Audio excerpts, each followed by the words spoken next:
Welcome, ladies and gentlemen, to this week's edition of the Black and Gold Report, a show all about UNC Pembroke athletics, presented by Pepsi. I'm Jenna Davison, and today on the show we're going to be talking to head Spirit Squad coach Natalie Fields, and on the second half of the show we're going to be recapping this year's athletic season with Director of Athletics Dick Christie. But first, we're joined by Coach Fields. Coach, welcome to the show. Thank you for having me. Well, since you're a first-timer on the show, I want to give you the opportunity to tell us a little bit about yourself, where you're from, how you got started in this business, and what eventually led you to UNCP. Well, I actually am not from the States. I was born in Barbados and spent about 14 years of my life there. I then went to England and studied dance over there, and later came to North Carolina for college. And once I graduated, I was really lucky. I kind of stumbled upon a position here with dance and costume design, which is what I had studied in college.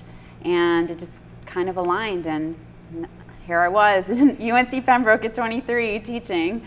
So that's really how I got here.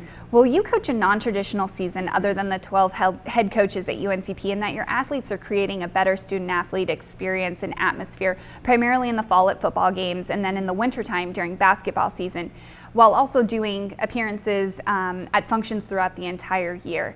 How do you keep the energy consistent and deter burnout for your team? We have a very long season. A lot of people don't realize we don't have, as you said, the traditional season. We start at the beginning of the year, and when school finishes, that's when we're finished.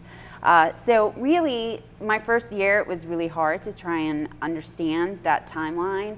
And this year, we've really tried to kind of cut it off at the end of basketball with full-time practice to try and deter burnout.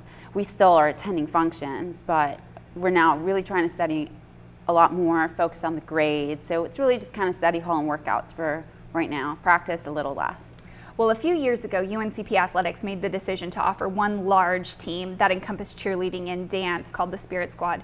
And being the only head coach of this program since the development, what would you say some advantages are of having one Spirit Squad compared to two different teams? And what are some of the disadvantages? I think that it's been a really good change for UNCP. I think obviously some of the disadvantages are you've taken two teams and combined them into one, so you don't have your traditional collegiate cheer team, you don't have your traditional collegiate dance team.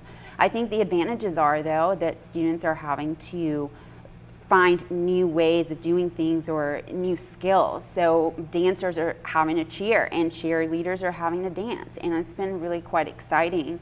I would say we actually are almost more in line with a professional team, and that's actually really exciting, and we've excelled so much in 2 years. It's really come together. Well, we mentioned this earlier, but both the Spirit Squad and the beloved Brave Hawk can be seen around campus and at various events on campus and off campus functions throughout the entire school year. What types of events have been requested in the past, and how does someone watching this show go about requesting the option of either having the Spirit Squad or Brave Hawk to make an appearance at their event? So we go to a lot of different events, and from obviously all the games, we're at different, school functions, fundraising. Brave Hawk is always out. I mean, he takes more pictures than anyone I know, but you can definitely email me, that's fine, but we also have a link on the athletics website where you can request the mascot to be at different events. We're actually, for the Spirit Squad, you could actually request this under that. If not, you can just email me for the Spirit Squad to be out. Well, in early March, UNCP hosted the Peach Belt Conference Basketball Championships, and much of the attention was put on the basketball games, but you and the Spirit Squad also played a huge role in hosting Saturday morning Spirit Squad competition.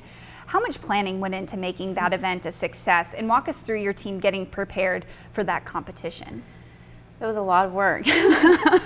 I think as a team, we were really prepared for PBC. We knew that we had the opportunity, the chance was there, and with all the work we had done before, we finally knew that really helped. Knowing how much work had to go into basketball, I really just had to take the reins for the Spirit Squad and for the Spirit competition to try and ease everybody else. And with Diana Kling from PBC, I mean, she just really helped me out, and it was a lot of hours, but it went off without a hitch. And then for the competition itself, the team, we put a lot of hours in. The girls gave up most of their spring break. We were rehearsing, practicing, 5 hours a day for the few weeks before. It was a very hectic time. Well, your team also traveled with the men's basketball team to the NCAA regionals. That was, I would say, your longest time traveling with the basketball team. Do you have, or how did you prepare your team for that? Honestly, that came up very quick. It was like Tuesday we were going, we were talked about it, and then Thursday we were on the road. So it was very much a case of get your bags, this is what you need, get ready, we're going. Remember, you're representing your school. So it was very quick, but we had a great time traveling with the team. Awesome. Well, we're going to take our first commercial break, and when we come back, we're going to continue talking to head Spirit Squad coach Natalie Field. So stay tuned.